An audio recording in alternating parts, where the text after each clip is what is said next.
Baik, Assalamualaikum warahmatullahi wabarakatuh. Selamat pagi, siang, dan sore. Kita ketemu lagi di mata kuliah metodologi penelitian. Hari ini, saat ini tentang bagaimana menyusun proposal ya. Jadi banyak hal yang harus dilakukan. Pertama, harus di resume dulu jurnalnya. Jadi jurnal kan sudah ada resume, dari nama tahun, judul, variabel, metodologi, hasil, dan agenda mendatang. Dari situ nanti untuk dasar kita dalam menyusun proposal. Baik, kita coba mengulang lagi yang ini, yang cara ini bab 1 dahuluan.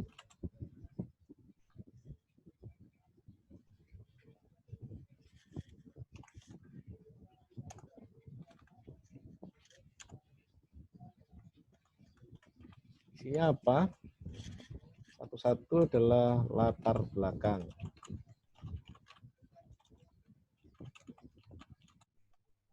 Isinya ini apa ya? Menyusun itu dari yang bersifat umum dulu. Jadi kita menyusun harus ada metriknya ya. Jadi bersifat umum dulu. Misalkan kita mau tentang nilai perusahaan, faktor-faktor yang nilai perusahaan. Biasanya apa? Biasanya kita membahas perusahaan secara umum. Terus tujuan perusahaan itu untuk apa? Nah, kalau bisa setiap alinea itu ada rujukannya. Makanya jurnal Anda itu memang cuma resum masih kurang ya, tapi paling tidak saudara punya ini ya, sudah punya rujukan. Tujuan perusahaan untuk apa? Biasanya kan untuk menjaga kontinuitas, terus mencari laba. Nah, ini jangan pakai dalam benak saudara, tapi harus dari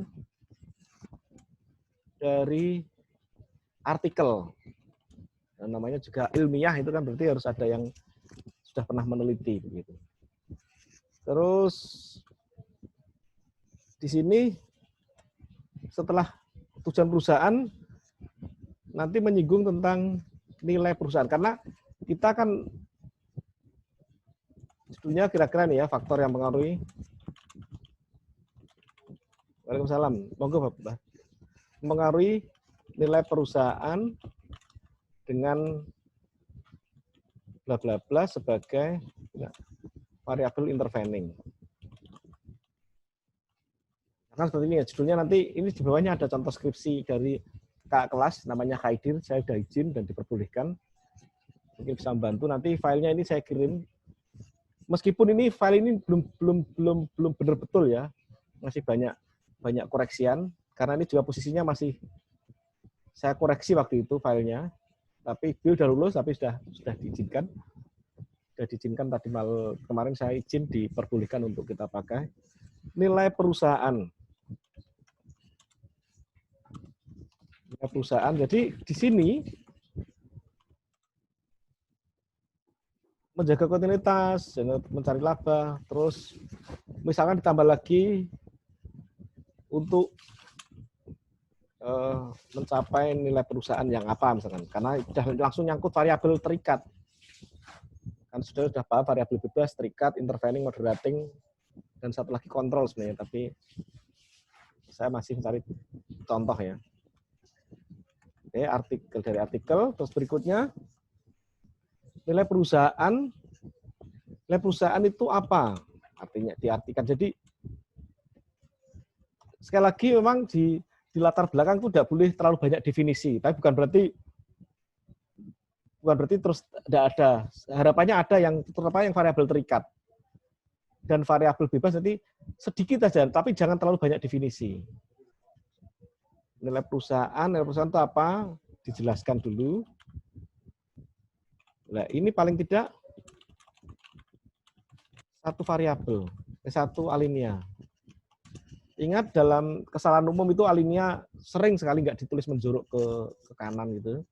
Terus tidak memperhatikan SPOK. Misalkan awal kalimat itu harusnya, awal kalimat mestinya tidak boleh kata-kata sambung gitu ya. Itu bahasa Indonesia sudah dapat lah mata kuliah waktu di SMA maupun di kuliah. Jadi nggak perlu saya ulang lagi. Jadi harus memenuhi SPOK dalam kalimat itu. Subjek, predikat, objek, keterangan. Nah ini paling tidak satu alinea. Terus berikutnya faktor-faktor yang mempengaruhi nilai perusahaan. Jadi ini juga hasil penelitian. Apa saja.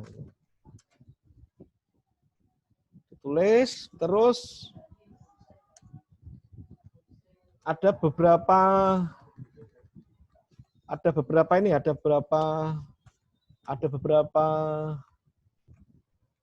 case ya, ada beberapa kasus bahwa memang ada intervening gitu. Nah, di sini ada pijakan yang pertemuan sebelumnya adalah kita pakai agenda mendatang. Jadi katakan seperti contoh di video sebelumnya adalah misalkan ya. Jadi kita masuk dari menyempurnakan penelitian yang masih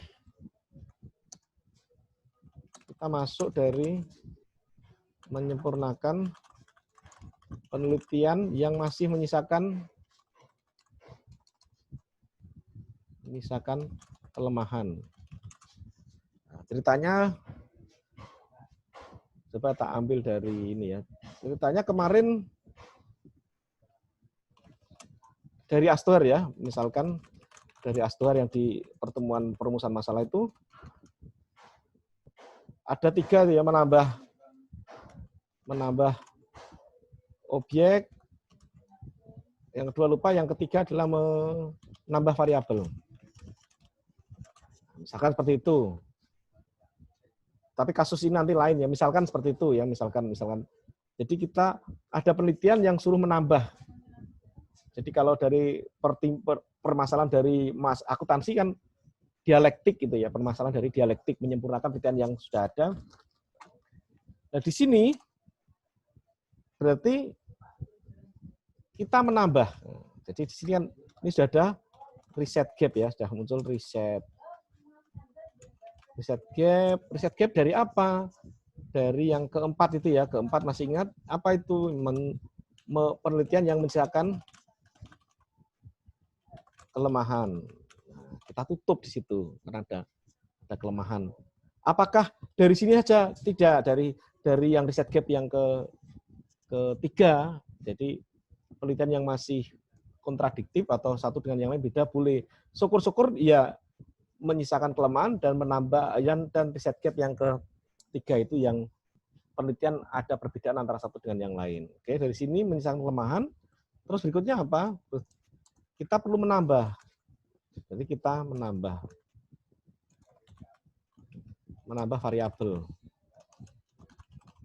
Oke, kita menambah variabel penelitian. Nah, ini dasarnya yang kemarin contoh saya adalah NPL. NPL masih ada yang berpengaruh, masih ada yang tidak berpengaruh. Jadi, nah ini dasarnya juga reset gap yang ketiga. Apa itu?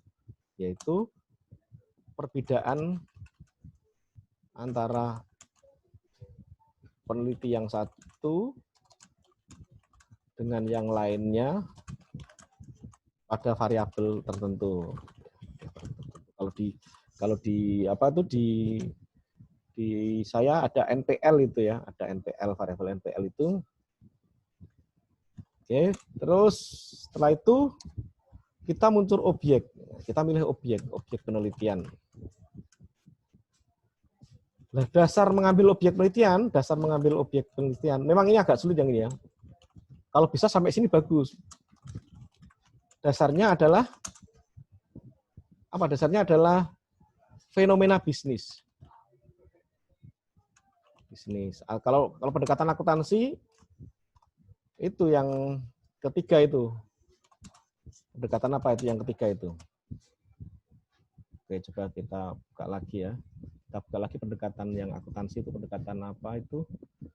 Coba kita membuka yang ke perumusan masalah.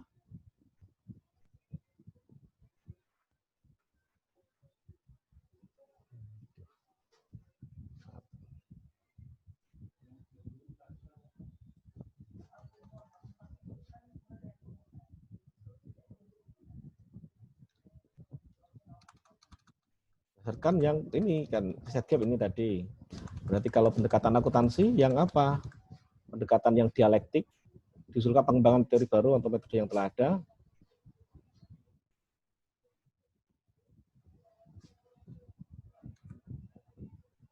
Pendekatan mengkombinasi masalah, dekomposisi, agregasi. Oke, berarti yang fenomenologi, observasi terhadap fakta, misalkan seperti itu.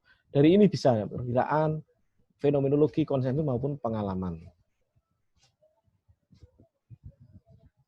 Oke, kita kembali lagi ke sini. Ya. Maaf.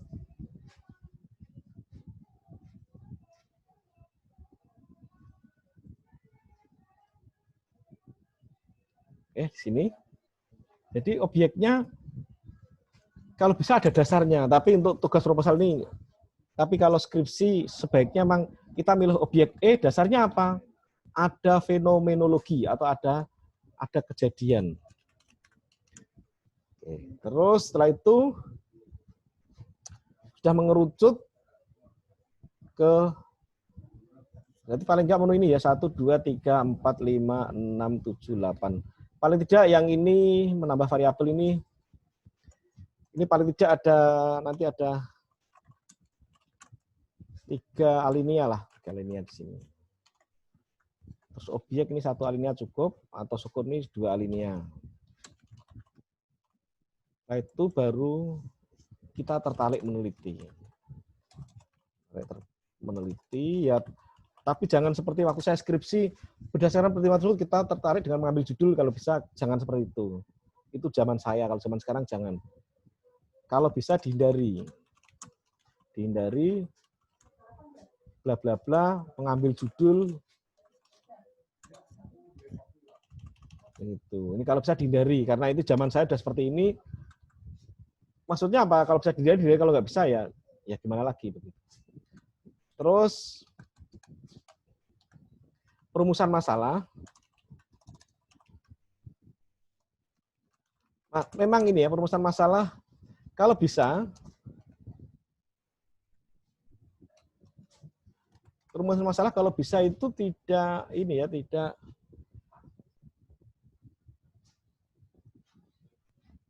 diawali ini ya. Diawali adanya riset gap. Terus fenomena gap. Riset gap itu apa yang atau pendekatan dialektik misalkan. Fenomenologi. Jadi ada sedikit alinea fenomenologi, langsung riset problem. Nah. Tapi biasanya kita langsung di pertanyaan penelitian. Apa misalkan contohnya? Satu misalkan apa? Apakah ada pengaruh gitu ya? Apakah ada pengaruh antara X1 misalkan ya terhadap Y. Biasanya seperti ini. Sering banget ininya dilupakan. Jadi biasanya ya mahasiswa langsung di sini. Terus berikutnya ini apa? Tujuan dan kegunaan penelitian. Untuk apa? Misalkan tujuannya apa? Untuk mengetahui.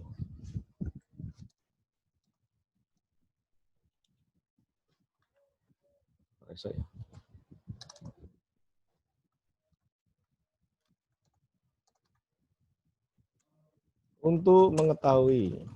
Kalau bisa jangan mengetahui tapi menganalisis misalkan. Kegunaannya untuk apa? Untuk perbandingan apa itu kan tinggal nyentuh banyak ini ya. Untuk apa? Untuk pengembangan ilmu, perbandingan teori dan praktek misalkan. Ya, kembangkan lagi ini bisa bisa disikapi. Terus sistematika, apa saja bab 1 isinya apa? Bab 1 isinya apa? Ya seperti ini tadi, ada latar belakang dan lain. Bab 2 isinya apa? Nanti kita ini ya, kita ulas yang bab 2. Bab 3 isinya apa? Meskipun proposal hanya sampai bab 3, tapi bab 4 juga harus isinya biasanya bab 4 itu apa? Biasanya analisis deskriptif variabel, deskriptif data, terus data, terus kesimpulan apa namanya?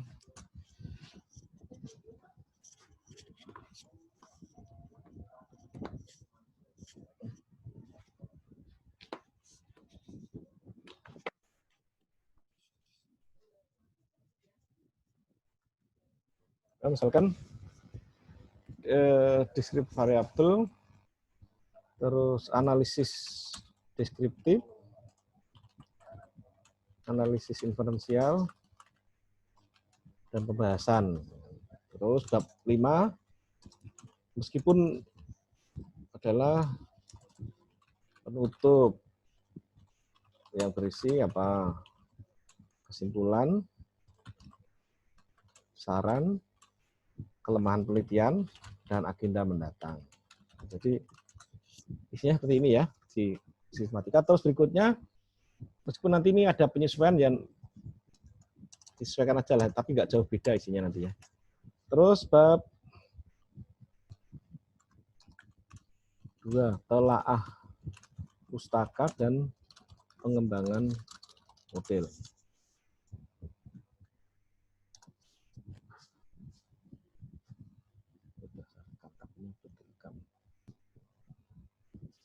Jadi kita sesuaikan kalau ini ya, tidak jauh beda isinya apa, perbedaan anomnya antara paling tempatnya aja yang beda. 21 teori dan penelitian terdahulu. Jadi kemarin Dian sudah ada videonya. Ini 211 grand teori ya. Grand teori itu teori dasar itu apa? Nah, teori dasarnya apa? Seperti apa? Terus di sini variabel-variabel yang Anda teliti. Nah, misalkan di sini nilai perusahaan. Apalagi dibahas ini paling enggak satu variabel itu 3 alinea. Paling tidak 3 alinea. Terus ini misalkan variabel apa yang mempengaruhi? Misalkan variabel penelitian lagi, misalkan profitabilitas. Dan seterusnya. Ini sesuai jumlah variabelnya. Terus di sini nanti penelitian terdahulu. Jadi jurnal atau penelitian yang Anda, artikel yang Anda resum nanti dimasukkan di sini. Jadi ada narasinya. Jadi kata-kata saja. Paling tidak idealnya ini minimal 7 artikel. Terus ada narasi, terus ada diresum, jadi berupa tabel lah. Lah tugas Anda nanti tabel itu dimasukkan di sini. Ya memang kita berproposal boleh 3 lah, boleh 3, tapi besok kalau skripsi memang harus 7 minimal. Ada resumen tabel, ada tabel berapa isinya itu ada. Kalau di saya idealnya berapa? Idealnya ada nama tahun, variabel, metode penelitian, hasil pesan dan agenda mendatang. Jadi ada nama tahun, terus apa? Variabel, metode penelitian, terus hasil dan agenda mendatang. Oke, seperti ini. Terus berikutnya di 212 di Sini nanti ada, lah ini yang agak ini ya, nanti kalau memang cuma tempatnya aja yang beda, yang memindah. Ini pengaruh antar variabel. Nah, jadi di sini sudah diulas namanya preposisi. Apa itu preposisi? Yaitu anggapan bisa salah, bisa benar, yang isinya adalah pengaruh antara X1 dengan Y, atau pengaruh variabel, misalkan kalau Anda memiliki seperti ada mahasiswa yang sistem informasi apa terhadap kinerja keuangan yang kemarin ya. Berarti di sini dipreposisikan pengaruhnya seperti apa. Jadi preposisi itu anggapan bisa salah atau benar terhadap pengaruh antara satu variabel dengan variabel yang lain. Apa misalkan dalil misalnya, kan di penelitian ada teori, ada konsep atau variabel lah ya, variabel, ada dalil, ada fakta gitu. Jadi intinya di situ teori, variabel dimensi, terus dalil, konsep, fakta. Nah, misalkan apa di sini, misalkan pengaruh profit misalkan. Jadi pengaruh profit terhadap nilai perusahaan. Nah, di sini saudara ulas tidak sekedar apa ya, tidak sekedar pengaruhnya positif, tapi kalau positif seperti apa? Kalau profitabilitas naik, maka nilai perusahaan akan naik. Itu Anda bikin alasan-alasan, tapi dasarnya didasarkan pada hasil-hasil penelitian yang searah dan hasilnya sama. Jadi jangan sampai di sini tidak berpengaruh di sini. Nah, riset gap yang tidak berpengaruh di sini. Kita kembali ke atas tadi, menambah variabel. Nah, ini misalkan apa? Misalkan satu berpengaruh positif signifikan, yang satu tidak signifikan, atau ada yang kemarin di video yang sebelumnya bisa kita jelaskan, bisa berpengaruh, tidak berpengaruh, atau positif signifikan melawan negatif signifikan gitu. Jadi tidak harus positif signifikan melawan negatif signifikan, meskipun ada pendapat profesor yang harus seperti itu, tapi di beberapa dosen juga yang penting berpengaruh signifikan negatif maupun positif melawan yang tidak signifikan. Oke, kita teruskan di sini sampai di sini tadi. Matematika lagi, pajak dan kalinya. Terus penelitian dahulu ini ya, ada. Ya, di narasi ini sebelum diresum ini idealnya seperti apa? Jadi dalam satu alinea itu misalkan Astohar tahun 2019 meneliti di jumlah sampelnya berapa? Dengan metode pengambilan apa? Terus metode pengambilan apa? Terus variabel yang digunakan, maaf di sini belum meneliti di titik. Variabel yang digunakan, titik lagi,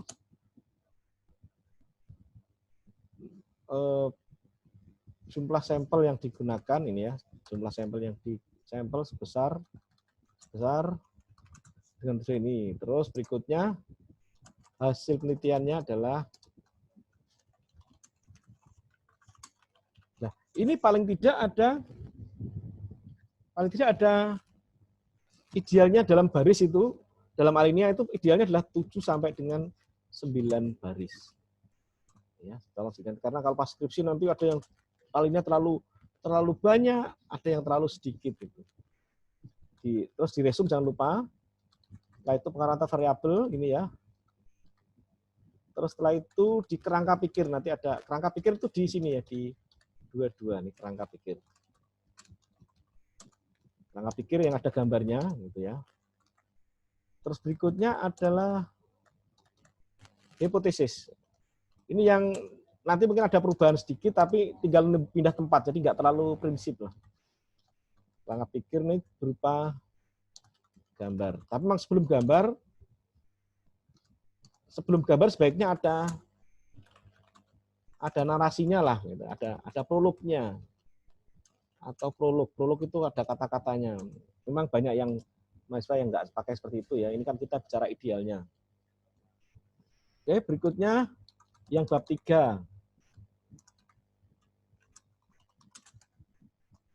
Bab 3 itu metode besar semua ya, metode penelitian. Oke, metode penelitian isinya apa? 31 variabel penelitian dan definisi operasional misalkan ya. Terus 32 ini apa? Ini isinya variabel yang saudara pilih ini didefinisikan di sini. Dasar definisi itu ada ini ya, ada berbagai macam ya, ada yang dari teori, ada yang dari buku lah, dari teori buku yang sudah mapan, dari hasil penelitian, dari buku, dari hasil penelitian, atau dari hasil ini ya, hasil pikiran kita, Nah, hasil pikiran kita ini ya tidak boleh sembarangan. Misalkan harus dikonsultasikan dengan pakar. Dari sini berarti paling enak di mana? Paling enak ya di hasil penelitian ini. Ini paling aman. Paling aman karena apa? Ini sudah menurut si ini gitu. Nah, dan berikutnya variabel harus diukur, definisi operasional. Sudah pernah saya sampaikan sebelumnya bahwa semua variabel harus mampu diukur. Mampu diukur. Ukurnya pakai apa? Dulu pas statistik bisa pakai data rasio, data nominal, data interval maupun data nominal, ordinal, interval dan rasio. Nah, tergantung apa? Kalau dari hasil kuesioner berarti data ordinal. Kalau dari hasil skala nominal laki-laki perempuan bangkrut tidak berarti data nominal. Kalau data sudah dari hasil penelitian atau dari hasil dikumpulkan oleh pihak lain, misalkan dari rasio-rasio berarti data rasio keuangan. Ya, berarti ada diukur dengan data nominal, ordinal, interval maupun rasio. Terus 32 adalah populasi dan sampel. Populasi dan sampel isinya apa? Jadi populasinya di mana dan berapa? Sampelnya itu berapa dan apa tekniknya. Terus 33 sumber data. Terus sumber datanya data apa? Datanya primer atau sekunder gitu ya. Atau sekunder. Terus 34 apa itu? Metode pengumpulan data.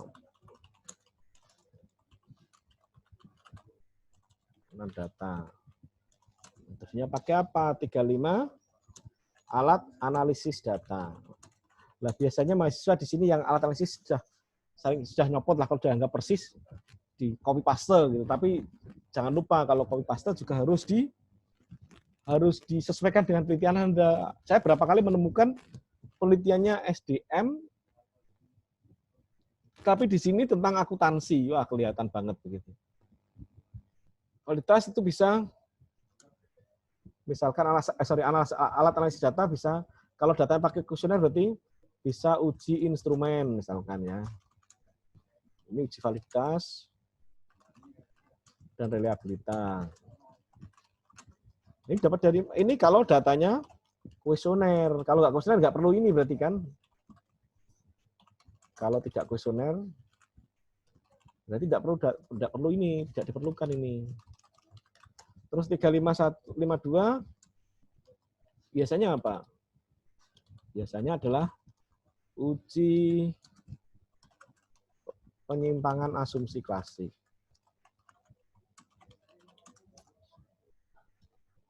Isinya apa asumsi klasik? Yaitu ada normalitas, meskipun ada berapa ini ya, ada berapa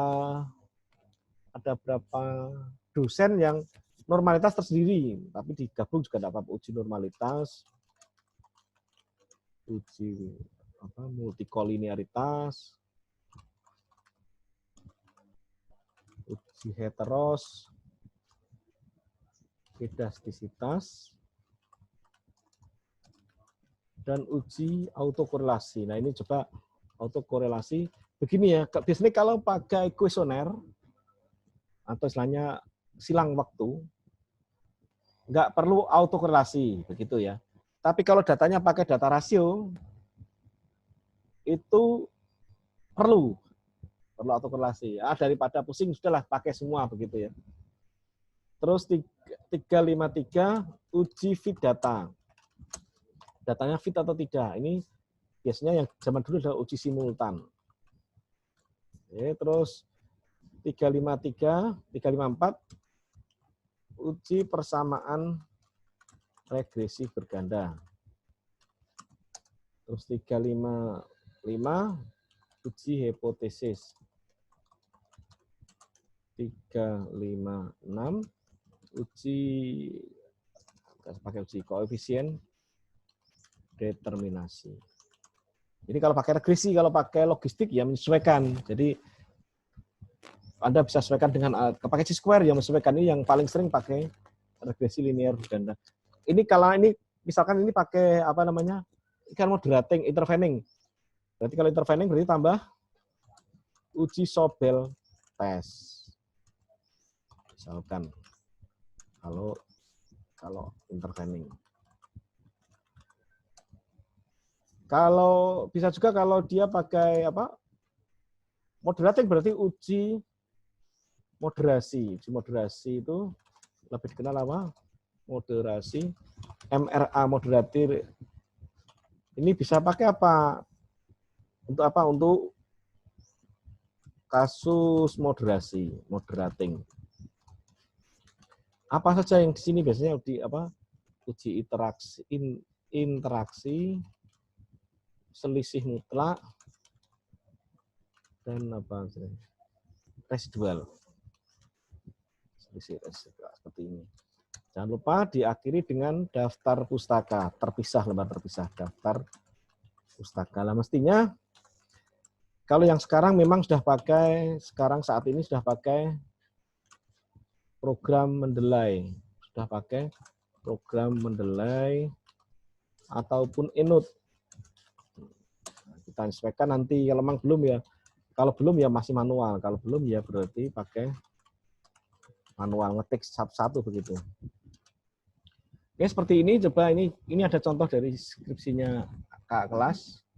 Sudah saya izin dia, kemarin sudah saya izin dan diizinkan ya. Ini pengaruh profit ukuran perusahaan terhadap nilai perusahaan dengan struktur modal sebagai variabel mediasi, atau mediasi itu sama dengan intervening. Moderasi itu moderating, mediasi itu intervening. Oke, dari sini berarti variabel bebasnya apa? Profit, ukuran perusahaan ini variabel bebas, nilai perusahaan itu variabel terikat, dan struktur modal ini adalah sebagai variabel mediasi atau variabel intervening. Oke ya, kita coba. Ini juga masih ada catatan ya, ini belum betul, tapi paling tidak coba kita bisa untuk acuan saudara. Nanti mungkin saya ini ya, ada yang saya hapus biar isinya ini maaf isinya ini ya, isinya ada persetujuan. Kebetulan saya pembimbingnya. Sekali lagi ini belum sempurna ya, belum sempurna karena masih ada beberapa yang koreksi. Ini sertifikasi, abstraksi, abstrak.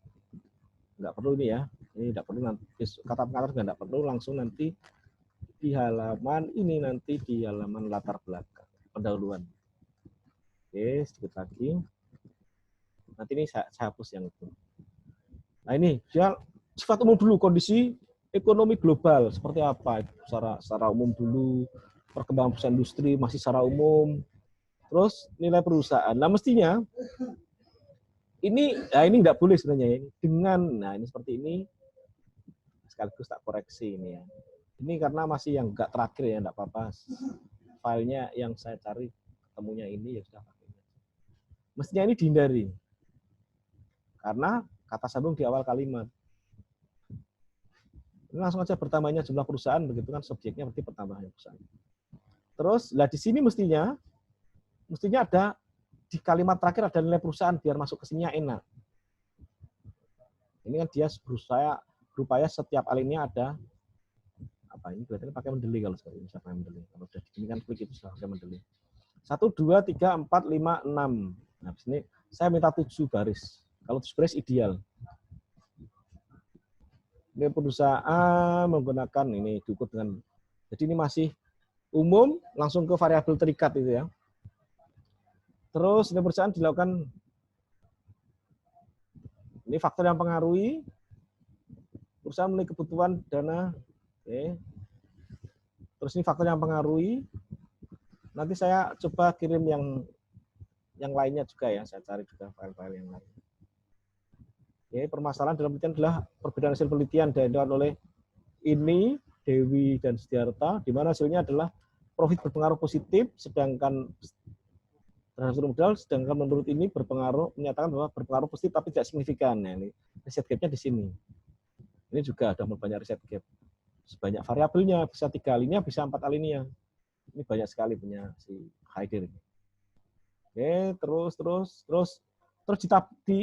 ditabelkan lah seperti ini. Kenapa enggak saya taruh di atas tadi, karena di beberapa dosen akuntansi enggak seneng pakai, bukan enggak seneng istilahnya. Enggak usah pakai inilah. Kalau pakai ini di manajemen dia sarankan, tapi di akuntansi tidak disarankan. Jadi, tapi alangkah lebih bagusnya kalau ada seperti ini begitu. Terus ya ini namanya fenomena bisnis. Kalau di akuntansi namanya apa? Fenomenologi. Jadi di Haider milih real estate dasarnya ini. Tidak sembarangan. Ini stabil, ini meningkat. Alasannya ini, ya, basisnya data. Rata-rata price book to value, property and real estate, dia mengalami penurunan ini. Ini. Dari 1,54 menjadi 1,39. Terus di penurunan.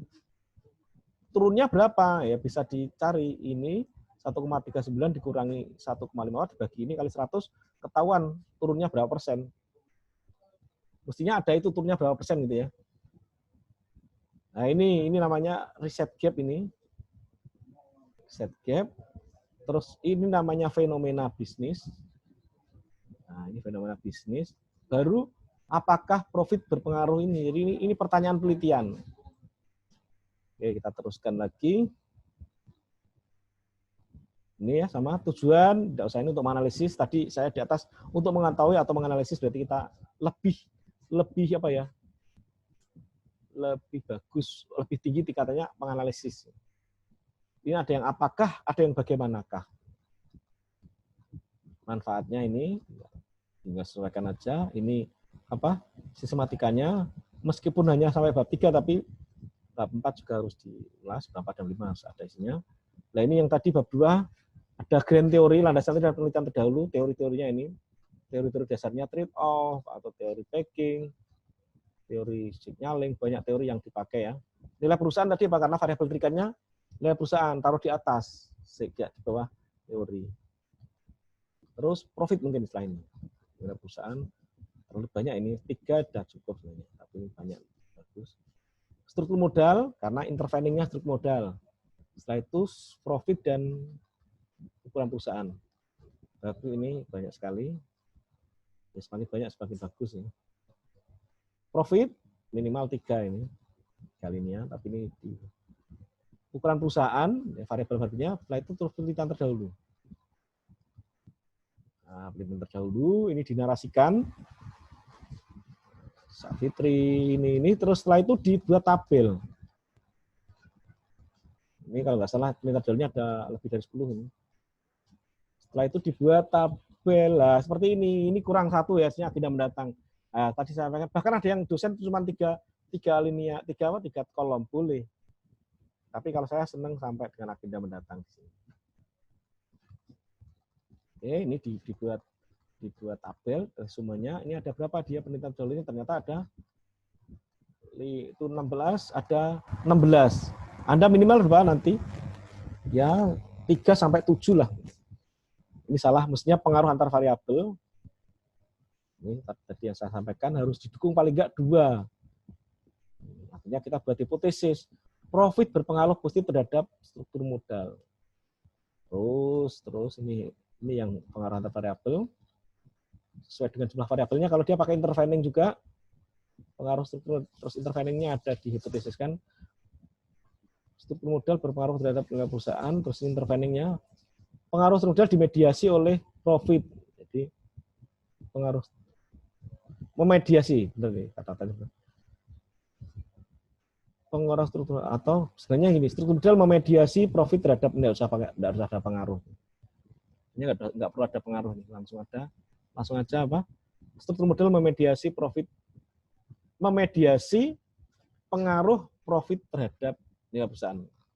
Ini apa? Modal memediasi. Jadi seperti ini maksudnya. Ini dia juga mampu membuat hipotesis intervening. Nah, kerangka pikirnya seperti ini variabel bebas, ini variabel intervening, dan ini variabel terikat. Terus hipotesisnya langsung menulis ini. Ini yang mau saya rubah sebenarnya. Menulis ininya, H1, H2, H3, sampai H7. Ini yang mau saya rubah formatnya, tapi udah seperti ini seringnya. Terus bab 3, variabel penelitian, definisi operasional, variabel dependent, variabel prospective value, ngukurnya pakai apa, intervening, ngukurnya pakai apa, bisa jadikan satu, bisa dipisah. Definisinya apa, operasionalnya apa, bisa dipisah atau bisa digabung seperti ini. Oke, ukuran perusahaan.